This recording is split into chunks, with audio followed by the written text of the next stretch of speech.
The Republican Party boss in Florida is out of a job tonight following allegations that he sexually assaulted a woman. Leaders from across the state converged on the Capitol to vote Christian Ziegler out and pick his replacement. Western News political reporter Greg Fox is live in studio. And Greg, the move comes just as lawmakers go back into session.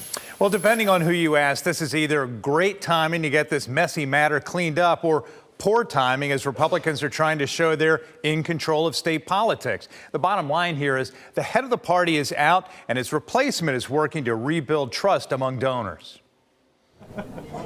The meeting of more than 200 Republican Party of Florida leaders resulted in 2 votes. First, to remove embattled party chair Christian Ziegler, who is facing a criminal investigation for allegedly raping a woman. Let's hope this is the beginning of the end of this really sad journey we've all had to take in the last 3 months. And a second vote to install Leon County GOP boss Evan Power as the new statewide chair. No, I think it's a blip on the radar. I think we're going to be able to pick up today fundraising-wise and move the party forward. So I don't think it's... Power recognizes that just as Republican Florida House and Senate members are hoping to retain seats and a supermajority in the legislature this year, the party must regain the trust of donors who may have been repelled by headlines of Ziegler's admitted prior sexual activities. We can prove that we were bigger than one person. We moved on as fast and efficiently as we could, and now we're here in a new chapter with a new chairman.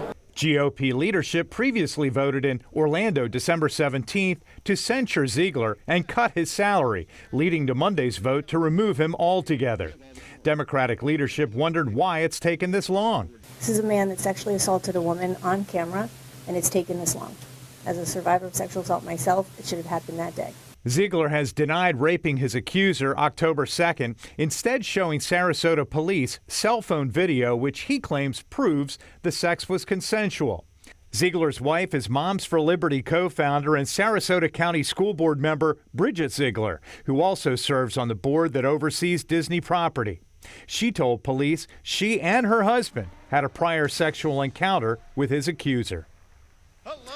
Christian Ziegler was not at today's vote in Tallahassee. He's said to be considering a wrongful termination lawsuit against the Republican Party of Florida. His attorney offered no comment today, but Ziegler has repeatedly denied the allegations against him. Michelle?